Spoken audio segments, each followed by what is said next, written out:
ये कहानी शुरू होती है एक लड़की म्यू से। आज बारिश की वजह से वो रुकी हुई थी। तभी एक लड़का शोया यहाँ पर आता है। वो म्यू को बारिश से बचने के लिए अपना अम्ब्रेला देता है। दोनों आज पहली बार मिल रहे थे और एक दूसरे को पहली बार देखते ही दोनों कुछ महसूस करने लगते हैं। अब कहानी कुछ समय आगे जाती है। आज म्यू 1 नवंबर की सुबह सोकर उठती है तो उसे एक फोटो फ्रेम गिरकर टूट जाती है। म्यू उसे उठाती है। उस फोटो में शोया और म्यू दोनों एक साथ थे, यानी कि दोनों अब एक दूसरे को अच्छे से जानते हैं और डेट कर रहे हैं। म्यू नीचे आती है जहां उसकी मॉम उसके लिए ब्रेकफास्ट बना रही थी। तभी उन्हें याद आता है कि आज तो कचरा रिसाइकल करने का दिन है। वो म्यू से कहती हैं कि स्कूल जाते समय कचरा ले जाना, मगर म्यू मना कर देती है। उसकी माँ उससे कहती हैं कि कभी तो मेरी मदद कर दिया करो, लेकिन म्यू उनकी बात पर ध्यान नहीं देती। वो न्यूज़ देखती है जिसमें बताया जा रहा था कि आज रात में मौसम खराब रहेगा और थंडर स्टॉर्म आने की काफी संभावना है। म्यू बिना ब्रेकफास्ट करे स्कूल जाने के लिए तैयार होने लगती है। उसकी मॉम उसे अम्ब्रेला देती हैं, जिसके बाद म्यू यहाँ से निकल जाती है। रास्ते में एक लेडी अपने प्रोडक्ट की एडवर्टाइजमेंट कर रही थी, लेकिन म्यू उस पर बिना ध्यान दिए आगे बढ़ जाती है। तभी एक छोटा बच्चा भागते हुए म्यू के पैरों को पकड़ लेता है। म्यू उसे नहीं जानती थी और उसकी मॉम उसे लेकर चली जाती हैं। म्यू को लग रहा था कि आज का दिन पक्का उसके लिए अनलकी होगा। अब तभी म्यू के पास उसकी दोस्त सकीको आती है। वो समझ जाती है कि म्यू का मूड ऑफ है। वो म्यू से पूछती है कि कुछ हुआ है क्या, लेकिन म्यू मना कर देती है। तभी सकीको म्यू से पूछती है कि तुमने टेस्ट की तैयारी की। म्यू हैरान होती है और कहती है कि क्या आज हमारा कोई टेस्ट है। सकीको उसे बताती है कि हाँ, आज हमारा इंग्लिश का टेस्ट होने वाला है। अब तभी सकीको को याद आता है कि आज तो उसकी क्लास ड्यूटी थी। वो म्यू को अपने नोट्स देकर तुरंत क्लास की तरफ भागती है। इसके बाद म्यू के पास उसका एक दोस्त यूटो आता है। वो म्यू से पूछता है कि तुम्हारे और शोया के बीच सब कुछ ठीक तो है ना, तुम दोनों अब भी डेट कर रहे हो ना। म्यू हाँ करती है, लेकिन साथ ही वो ये भी कहती कि शायद हम दोनों अब डेट नहीं कर रहे। यूटो म्यू से कहता है कि तुम उन रूमर्स की वजह से परेशान हो क्या। दरअसल हाल ही में पूरे स्कूल में रूमर्स फैल गई थी कि शोया अब म्यू को छोड़कर एक लड़की तमाको को डेट कर रहा है, और म्यू ने भी शोया और तमाको को एक साथ देखा था। लेकिन म्यू कहती है कि मैं रूमर्स की वजह से परेशान नहीं हूँ। यूटो उसे बार बार टीज करने लगता है और उसकी और शोया की बात करता है। म्यू से कहती है कि तुम हमारी रिलेशनशिप में कबाब में हड्डी बन रहे हो। ये बोलकर वो जाने लगती है। तभी यूटो उसे रोक लेता है क्योंकि उसे बस म्यू की चिंता थी। म्यू भी ये सब जानती थी। वो यूटो से कहती है कि मैं ठीक हूँ, मुझे कुछ भी नहीं हुआ। अब इसके बाद क्लास के दौरान म्यू शोया को ग्राउंड में फुटबॉल खेलता हुआ देखती है। शोया एक गोल करता है। यहीं पर इनका टेस्ट स्टार्ट होने वाला था, लेकिन म्यू लगातार शोया को देखे जा रही थी। तभी उसके टीचर उसका ध्यान वहां से हटाते हैं और टेस्ट पेपर देते हैं, मगर एक हवा के झोंके से वो सारे पेपर्स उड़ जाते हैं। म्यू तुरंत खिड़की बंद करने उठती है। वो शोया को उसके दोस्तों के साथ देखती है और खिड़की को बंद कर देती है। इसके बाद लंच टाइम में म्यू और सकीको दोनों लंच करने बैठती हैं। सकीको म्यू से कहती है कि यकीन नहीं होता तुम पिछले 2 सालों से शोया को डेट कर रही हो। सकीको कहती है कि आज 1 तारीख है ना, और तुम और शोया तो हर महीने की 1 तारीख को डेट पर जाते हो। म्यू कहती है कि हम दोनों बस साथ में मूवी देखने जाते हैं, उसे डेट कहना शायद ठीक नहीं होगा। सकीको उससे कहती है कि क्या तुम उन रूमर्स की वजह से परेशान हो। म्यू फिर से उसी दिन को याद करती है जब उसने शोया को किसी और के साथ देखा था, लेकिन म्यू मना कर देती है। वो एक्साइटमेंट के साथ अपना लंच बॉक्स खोलती है, लेकिन उसका लंच मिक्स हो चुका था। तभी सकीको और यूटो उसका लंच टेस्ट करके बोलते हैं कि ये तो बहुत बेहतरीन है। अब तभी शोया यहाँ पर आ जाता है। शोया म्यू से बात करता है और उसे याद दिलाता है कि आज हमें मूवी देखने जाना है, तुम आ रही हो ना। म्यू हाँ करती है और शोया कहता है कि फिर स्कूल के बाद मिलते हैं। ये बोलकर वो चला जाता है। म्यू उस दिन को याद करने लगती है जब उसकी क्लास की सफाई की ड्यूटी थी। उस दिन म्यू ने कहा था कि मैं एक मूवी देखना चाहती हूँ, और तभी शोया ने भी उससे कहा था कि मैं भी मूवी देखने जाने वाला हूँ, क्यों ना हम दोनों साथ में मूवी देखें। शोया म्यू से कहता है कि चलो साथ में एक मूवी का नाम बोलते हैं, और अगर हमने एक ही मूवी का नाम लिया तो हम उसे देखने जाएंगे। वो दोनों एक साथ मूवी का नाम लेते हैं और दोनों ने एक ही मूवी का नाम लिया था। ये चीज देखकर बाकी सभी कहने लगते हैं कि तुम दोनों तो बिल्कुल एक कपल लगते हो, तुम्हें तो दोस्त बन जाना चाहिए। सभी इन दोनों को चीयर करने लगते हैं और म्यू और शोया की एक साथ फोटो भी लेते हैं। वो दिन शायद म्यू के लिए सबसे खुशी का दिन था।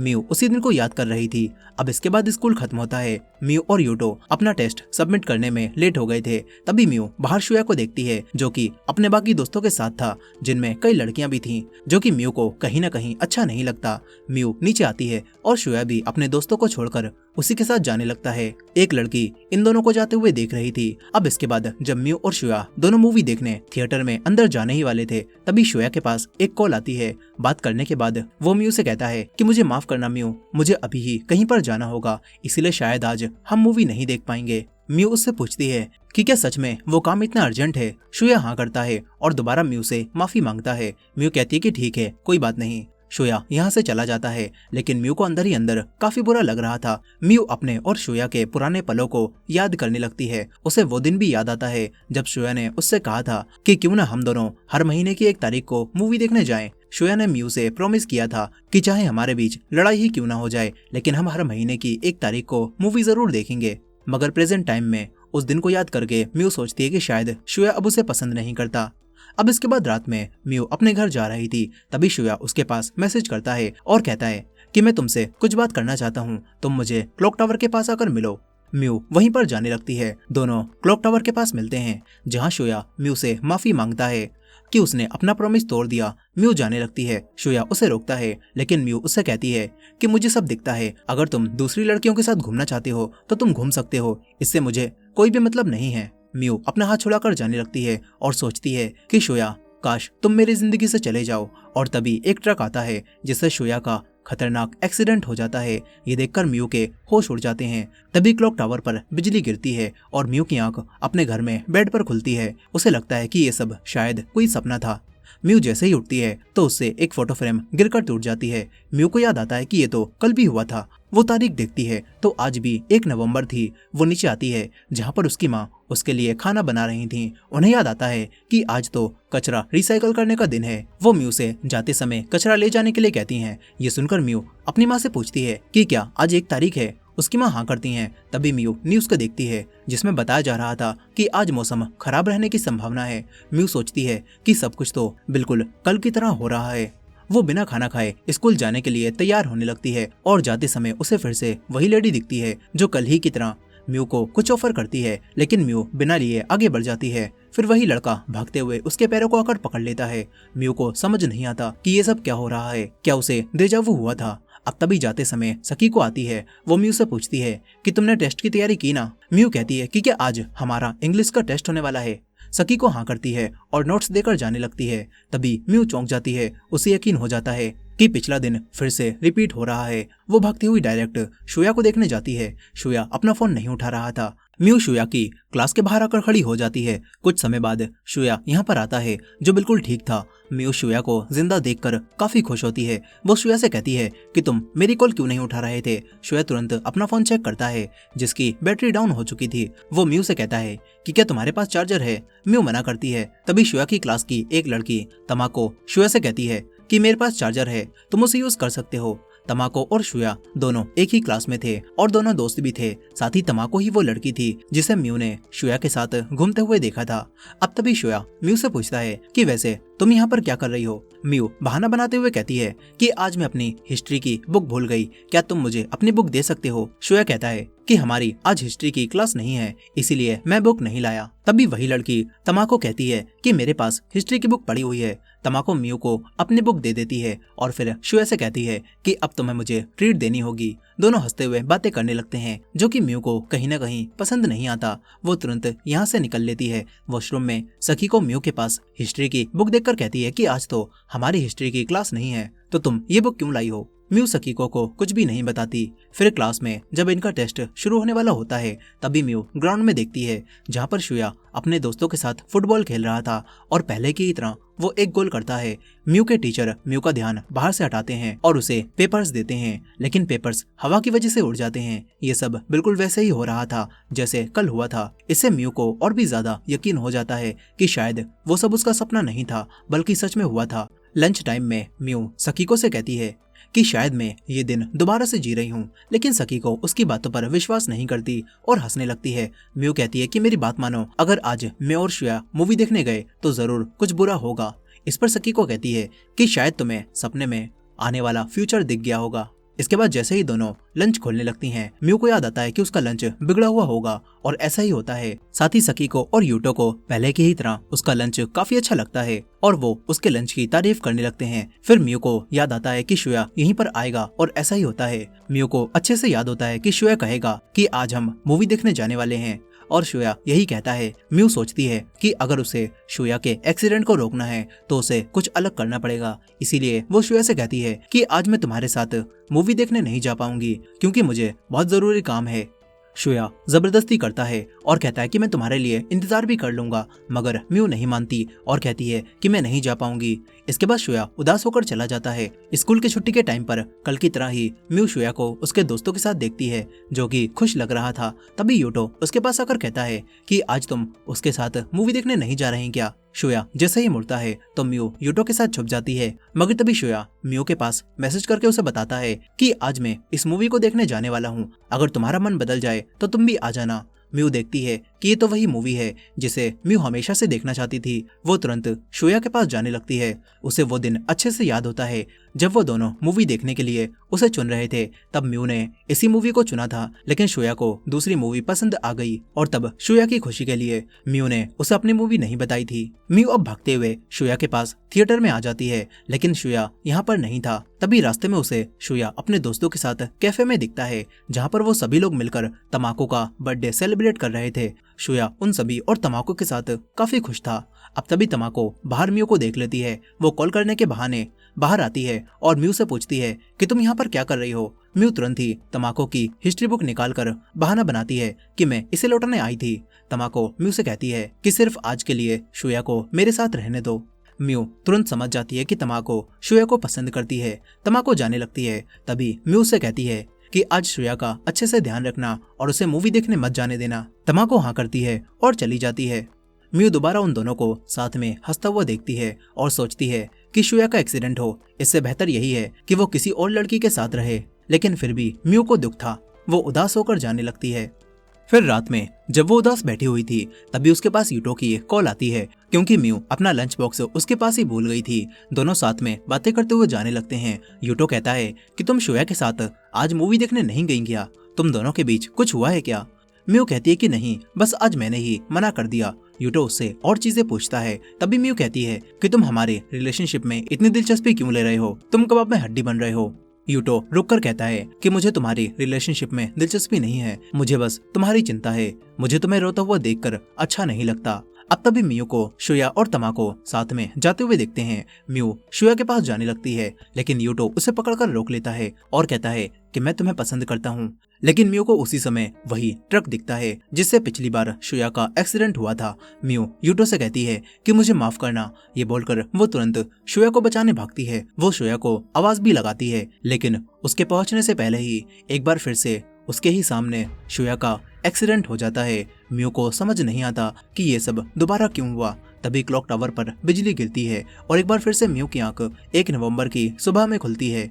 वो दोबारा समझ जाती है कि दिन रिपीट हो रहा है। वो तुरंत शोया को कॉल करती है, लेकिन वो कॉल नहीं उठाता। इसीलिए म्यू अब डायरेक्ट उसके घर के बाहर चली जाती है, जहाँ स्कूल जाते समय उसे शोया दिखता है, जो कि बिल्कुल ठीक था। दोनों बातें करने लगते हैं, जिसमें एक बात पर म्यू हंसती है और शोया को ये देखकर काफी खुशी होती है। वो कहता है कि काफी समय बीत गया, मैंने तुम्हें हंसते हुए नहीं देखा। मैं चाहता हूँ कि तुम हमेशा हंसती रहो। इसके बाद दोनों हाथ पकड़कर स्कूल जाने लगते हैं। म्यू मन ही मन काफी खुश थी। उसके लिए ये किसी सपने के पूरा होने जैसा होता है। अब इसके बाद क्लास में वो दोबारा यूटो से मिलती है। म्यू को कल की बात याद होती है कि यूटो मन ही मन उसे पसंद करता है। हालांकि यूटो को कुछ भी याद नहीं होता, लेकिन यूटो म्यू से दोबारा पूछता है कि तुम ठीक तो हो ना? म्यू कहती है कि हाँ मैं ठीक हूँ। इस बार म्यू पेपर्स को नहीं उड़ने देती और सकी को और यूटो को खुद अपना लंच खाने के लिए देती है। इसके बाद वो तुरंत शोया की क्लास में जाती है, जहाँ पर उसे तमाकू मिलती है। म्यू कहती है कि कल मुझे बुक देने के लिए शुक्रिया। तभी म्यू को याद आता है कि तमाकू को तो ये सब याद ही नहीं होगा, इसीलिए वो बात को बदल देती है। तमाकू म्यू से पूछती है कि तुम शोया को अपने साथ मूवी देखने जाने के लिए बुलाने आई हो ना? उसने मुझे बताया था कि तुम दोनों हर महीने की 1 तारीख को मूवी देखने जाते हो। तमाकू कहती है कि 2 सालों तक सिर्फ मूवी देखने के लिए मिलना कितना ज्यादा बोरिंग है। अगर मैं तुम्हारी जगह पर होती तो उसके साथ कई सारी और जगहों पर घूमने जाती। अब तभी यूटो और शोया यहाँ पर आ जाते हैं। इसके बाद म्यू शोया के साथ थिएटर में जाती है। शोया के एक्सीडेंट को रोकने के लिए म्यू उससे कहती है कि सिर्फ आज के लिए तुम अपने फोन को स्विच ऑफ कर दो। म्यू ऐसा इसीलिए कर रही थी क्योंकि शोया को किसी की कॉल आएगी, जिसके बाद वो मूवी नहीं देख पाएगा और अर्जेंटली उसे कहीं पर जाना पड़ जाएगा। लेकिन अब फोन स्विच ऑफ करने के बाद म्यू सोचती है कि शायद इस बार वो एक्सीडेंट रोक देगी। मगर इन दोनों के अंदर जाने से ठीक पहले तमाकू यहाँ पर आ जाती है। वो शोया से कहती है कि मैं तुम्हें कॉल कर रही थी, लेकिन तुम्हारा फोन स्विच ऑफ है। यानी कि कॉल करने वाला वो इंसान तमाको ही थी। तमाको अकेले में शोया से कुछ बात करती है, जिसके बाद शोया म्यू से आकर कहता है कि मुझे माफ करना, लेकिन आज हम मूवी देखने नहीं जा पाएंगे, मुझे एक जरूरी काम से जाना होगा। म्यू कहती है कि क्या वो काम इतना जरूरी है। म्यू शोया से रिक्वेस्ट करने लगती है कि वो ना जाए, मगर शोया कहता है कि ये बहुत अर्जेंट है, उसे जाना ही होगा। ये बात सुनकर म्यू को काफी बुरा लगता है। वो कहती है कि मैं जानती हूँ तुम मुझे छोड़कर अब तमाको को पसंद करने लगे हो, और अगर ऐसा है तो हम लोग कल ब्रेकअप कर लेंगे, लेकिन आज के लिए सिर्फ तुम मेरे साथ रहो। ये सारी बातें सुनकर शोया को काफी बुरा लगता है, क्योंकि वो म्यू के अलावा किसी और को पसंद नहीं करता था। शोया म्यू से कहता है कि तुम ये सब क्या कह रही हो, तुम जब चाहो मुझसे ब्रेकअप नहीं कर सकती, और तो और तुमने भी तो आज तक मुझसे खुलकर कभी बात नहीं की, मुझे नहीं बताया कि तुम मुझे लेकर कैसा महसूस करती हो। शोया गुस्से में चला जाता है। म्यू वहीं बैठी रहती है। थोड़ी देर बाद यूटो म्यू के पास कॉल करके उससे कहता है कि तुम अपना लंच बॉक्स मेरे पास ही भूल गई थी। साथ ही यूटो उसे बताता है कि मुझे तुम्हारी रिलेशनशिप में दिलचस्पी तो नहीं है, लेकिन मैंने उन रूमर्स के बारे में शोया से बात की थी। उसने मुझे बताया कि वो एक जगह पर पार्ट टाइम जॉब करता है, और इत्तेफाक से तमाको भी उसी जगह पर काम करती है, इसीलिए उन दोनों को एक साथ देखा गया था। ये सब जानकर म्यू हैरान रह जाती है, क्योंकि उसने अभी शोया से काफी कुछ कह दिया। अब तभी शोया म्यू के पास मैसेज करके कहता है कि मुझे तुमसे कुछ बात करनी है, क्लॉक टावर के पास आ जाओ। म्यू भागती हुई डायरेक्ट क्लॉक टावर के पास आ जाती है, लेकिन एक बार फिर से ट्रक उससे पहले पहुंचता है और शोया का दोबारा से एक्सीडेंट हो जाता है। शोया वहीं गिरा होता है। म्यू उसे पकड़कर रोने लगती है और कहती है कि प्लीज एक बार फिर से मुझे वापस भेज दो। और तभी क्लॉक टावर पर बिजली गिरती है और म्यू की आंख दोबारा से 1 नवंबर की सुबह में खुलती है। म्यू इस बार उस फोटो फ्रेम को टूटने से बचा लेती है, और जब वो नीचे आती है तो देखती है कि उसकी मॉम उसकी यूनिफॉर्म पर आयरन कर रही हैं। म्यू को पता चलता है कि उसकी माँ रोज उसके उठने से पहले ही उसकी यूनिफॉर्म को अच्छे से आयरन कर देती हैं, और इतने सालों से म्यू ने इस चीज पर ध्यान ही नहीं दिया था। म्यू की माँ उसे अम्ब्रेला देती हैं, और इस बार जाते समय म्यू रिसाइकल करने के लिए कचरा अपने साथ ले जाती है। वो सोच रही थी कि भले ही वो एक ही दिन को बार बार जी रही हो, लेकिन हर बार वो दिन किसी न किसी तरह से अलग बन जाता है। म्यू इस बार जाते समय उस लेडी को गुड मॉर्निंग कहती है और अच्छे से बात करती है। म्यू उस छोटे लड़के को गले भी लगा लेती है और सकीको के आने का इंतजार करती है। म्यू उसे बताती है कि मुझे पता चल गया शोया उस लड़की के साथ एक ही जगह पर काम करता है, इसीलिए उन्हें साथ में देखा गया था। म्यू सकीको को बताने लगती है कि मैं शोया को पसंद तो करती हूँ, लेकिन मैं ये बोलने की हिम्मत नहीं जुटा पा रही। पता नहीं शोया मुझे पसंद करता भी होगा या फिर नहीं। आखिरकार हम दोनों बस साथ में मूवी देखने ही जाते हैं, और ये सब भी बस अचानक से शुरू हो गया था। लेकिन तभी सकीको उसे बताती है कि ये सब अचानक से शुरू नहीं हुआ, बल्कि शोया तुम्हें बहुत पहले से पसंद करता था। उस दिन उसने मुझसे पूछा था कि तुम उस दिन कौन सी मूवी देखने जाओगी, और उसने ही हमसे कहा था कि जब तुम दोनों एक ही मूवी का नाम लो तो हम सब तुम दोनों को चीयर करें और डेट पर जाने के लिए कहें, और ये सब उसका ही प्लान था। वो तुम्हें बहुत पहले से पसंद करता था। सकीको को ये बताकर काफी ज्यादा हल्का महसूस होता है, और म्यू भी अब खुश हो जाती है। वो फैसला करती है कि अब वो शोया से इस बारे में बात करेगी। दोनों खुश थीं। तभी म्यू सकीको को याद दिलाती है कि तुम्हारी आज क्लास ड्यूटी थी, और सकीको तुरंत चली जाती है। अब इसके बाद यूटो यहाँ पर आ जाता है। म्यू यूटो से बात करती है और कहती है कि हमेशा मेरी चिंता और इतनी परवाह करने के लिए तुम्हारा शुक्रिया, और अब मैं ठीक हूँ। अब इसके बाद म्यू डायरेक्ट शोया की क्लास में आती है, जहाँ पर तमाको उसे मिलती है, जो कि म्यू से फिर से वही कहती है कि तुम शोया के साथ आज मूवी देखने जाओगी ना। उसने मुझे बताया था कि तुम दोनों हर महीने की 1 तारीख को मूवी देखने जाते हो, लेकिन सिर्फ मूवी देखने के लिए मिलना कितना बोरिंग है। अगर मैं तुम्हारी जगह पर होती तो उसके साथ कई जगह पर घूमने जाती। इस बार म्यू चुप नहीं रहती। वो कहती है कि मैं ऐसा ही करूंगी और शोया से इस बारे में बात करूंगी।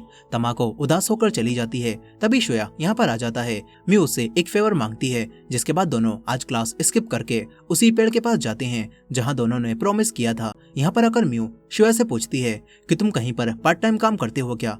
शोया हैरान रह जाता है और कहता है कि तुम्हें ये कैसे पता। वो सोचता है कि तमाको ने ये बात म्यू को बताई होगी। फिर शोया बताता है कि तमाको भी वहीं पर काम करती है और हमें काम करते हुए ज्यादा रात हो जाती है, इसीलिए मैनेजर के कहने पर मैं तमाको को स्टेशन तक छोड़ने जाता हूँ। इसी वजह से कुछ लोगों ने हमें साथ में देख लिया होगा।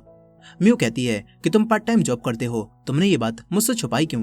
इस पर शोया बताता है कि पिछले साल जब हमारी पहली एनिवर्सरी थी तब तुमने मेरे लिए एक गिफ्ट तैयार किया था, जबकि मैं तो हमारी एनिवर्सरी ही भूल गया था और सकीको ने मुझे याद दिलाया था। मुझे काफी ज्यादा बुरा लगा था कि मैं तुम्हें कुछ भी नहीं दे पाया, इसीलिए मैं तुम्हें बिना बताए काम कर रहा था ताकि हमारी इस साल आने वाली एनिवर्सरी में मैं तुम्हें गिफ्ट देकर सरप्राइज कर सकूं। शोया म्यू से प्रॉमिस करता है कि इस साल मैं तुम्हें सरप्राइज जरूर दूंगा। ये सब सुनकर म्यू की आंखों से आंसू आ जाते हैं। शोया उससे कहता है कि मैं तुम्हें हमेशा हंसते हुए देखना चाहता हूँ। वो कहता है कि तुम्हें याद है जब हम पहली बार मिले थे, उस दिन मैंने तुम्हें मुस्कुराते हुए देखा था और पहली बार में ही मुझे तुमसे प्यार हो गया था। इसीलिए अब मैं चाहता हूँ कि तुम हमेशा मुस्कुराती रहो। दोनों एक दूसरे को गले लगाते हैं और काफी खुश होते हैं। फिर कुछ समय बाद हम तमाको को देखते हैं जो कि अपना बर्थडे अपने दोस्तों के साथ सेलिब्रेट कर रही थी, लेकिन इस बार शोया यहाँ पर नहीं था। तमाको शोया को कॉल करती है और इसके बाद फिर से शोया म्यू से कहता है कि मुझे आज भी पार्ट टाइम जॉब पर जाना होगा। आज भी हमारे मैनेजर ने हमें बुला लिया है, वहाँ पर अर्जेंट काम है। म्यू कहती है कि इसमें कोई बड़ी बात नहीं है, हम कभी भी मूवी देखने जा सकते हैं। शोया यहाँ से चला जाता है। म्यू मन ही मन सोच रही थी कि मैं भी तुम्हें हमेशा खुश देखना चाहती हूँ। फिर शोया तमाको के पास आकर कहता है कि चलो अब हम पार्ट टाइम जॉब पर जा सकते हैं, लेकिन तमाको कहती है कि मैंने तुम्हें झूठ बोलकर यहाँ पर बुलाया है, आज हमारी कोई भी शिफ्ट नहीं है, मैं चाहती हूँ कि आज का पूरा दिन तुम मेरे साथ बिताओ। तमाको कहती है कि मैं तुम्हें पसंद करती हूँ, लेकिन शोया मना कर देता है और कहता है कि मुझे माफ करना। ये बोलकर वो जाने लगता है। हालांकि जाते हुए वो एक दोस्त की तरह तमाको को बर्थडे विश करता है। इसके बाद वो म्यू को मैसेज करके कहता है कि मुझे तुमसे कुछ बात करनी है, मुझे क्लॉक टावर के पास आकर मिलो। म्यू समझ जाती है कि आगे क्या होगा। वो तुरंत एक्सीडेंट को रोकने के लिए भागती हुई क्लॉक टावर के पास जाने लगती है। शोया भी भागता हुआ वहाँ पर आ रहा था। दोनों आखिरकार ट्रक के आने से पहले एक दूसरे को देखते हैं। म्यू शोया को बचाने के लिए उसे धक्का दे देती है, लेकिन इस बार म्यू का एक्सीडेंट हो जाता है। शोया ये देखकर काफी घबरा जाता है। वो लोगों से एम्बुलेंस को बुलाने के लिए कहने लगता है। तभी म्यू आंखें खोलती है। वो खुश थी कि उसने शोया को बचा लिया। फिर वो शोया की बाहों में ही बेहोश हो जाती है। अब इसके कुछ समय बाद म्यू दोबारा बेड पर जागती है, लेकिन इस बार वो हॉस्पिटल का बेड होता है। उसकी माँ उसे होश में देखकर काफी खुश होती हैं। म्यू पूछती है कि शोया कहाँ पर है, क्या वो ठीक है? उसकी माँ कहती हैं कि उसी ने तो तुम्हें बचाया है। अब इसके बाद म्यू शोया को देखती है जो कि हॉस्पिटल में था। फिर हमें पता चलता है कि हकीकत में जब पहले दिन म्यू शोया से लड़कर वापस जा रही थी तो तभी एक ट्रक से वो टकराने वाली थी, लेकिन शोया ने उसे धक्का देकर बचा लिया था और इसी वजह से शोया का एक्सीडेंट हो गया था, जिससे शोया अब कोमा में है। म्यू को ये सब याद करके काफी दुख होता है। इसके बाद म्यू की माँ उसे एक लेटर देती हैं जो कि शोया ने लिखा था। शोया वो लेटर उसी दिन म्यू को देने वाला था, लेकिन उसे देने से पहले ही एक्सीडेंट हो गया। म्यू इस लेटर को पढ़ती है जिसमें लिखा था कि मैं ये लेटर इसलिए लिख रहा हूँ क्योंकि ये बातें मैं तुमसे नहीं बोल पा रहा। आजकल हम दोनों ज्यादा बात नहीं कर पाते, इसीलिए मुझे माफ कर देना। साथ ही मैंने तुम्हें लंबे समय से हंसते हुए भी नहीं देखा। मैं चाहता हूँ कि तुम हमेशा मुस्कुराती रहो और जल्दी ही हमारी सेकंड एनिवर्सरी आने वाली है और इस बार मैं तुम्हें सरप्राइज दूंगा। मैं हमेशा तुम्हारे साथ ही रहना चाहता हूँ। म्यू इस लेटर को पढ़कर रोने लगती है। फिर कुछ समय बीत जाता है। म्यू तो हॉस्पिटल से डिस्चार्ज हो जाती है, लेकिन शोया को अब भी होश नहीं आया था। म्यू की जिंदगी आगे बढ़ने लगती है। म्यू बताती है कि मुझे लगा था वो दिन कभी खत्म ही नहीं होगा, लेकिन वो दिन खत्म हो गया और ऐसे ही हम सभी का एक बार आखिरी दिन आएगा, लेकिन अब मुझे उससे डर नहीं लगता। मैं हर दिन को इसी तरह जीती हूँ जैसे वो मेरा आखिरी दिन हो। म्यू अब पूरी तरह से बदल चुकी थी। वो काम में अपनी माँ की मदद करने लगी थी। वो अपने दोस्तों और बाकी सभी से अच्छे से बात करती थी और उनके साथ टाइम स्पेंड करने लगी थी। वो हमेशा अपने और शोया के साथ बिताए हुए पुराने दिनों को याद करती थी। और जब एक दिन वो उसी पेड़ के पास खड़ी होकर स्काई को देख रही थी, तभी शोया यहाँ पर आ जाता है। उसे होश आ चुका था और अब वो बिल्कुल ठीक था। म्यू अब उसके सामने अपनी फीलिंग्स को कन्फेस करती है और कहती है कि मैं तुमसे प्यार करती हूँ। शोया भी कहता है कि मैं भी तुमसे प्यार करता हूँ। दोनों एक दूसरे को गले लगाते हैं और इसी हैप्पी एंडिंग के साथ ये कहानी यहाँ पर खत्म हो जाती है। दोस्तों, आपको ये मूवी कैसी लगी कमेंट करके जरूर बताइएगा और ये वीडियो पसंद आई हो तो वीडियो को लाइक करके हमारे चैनल को भी सब्सक्राइब कर लीजिएगा। मिलते हैं नेक्स्ट वीडियो में।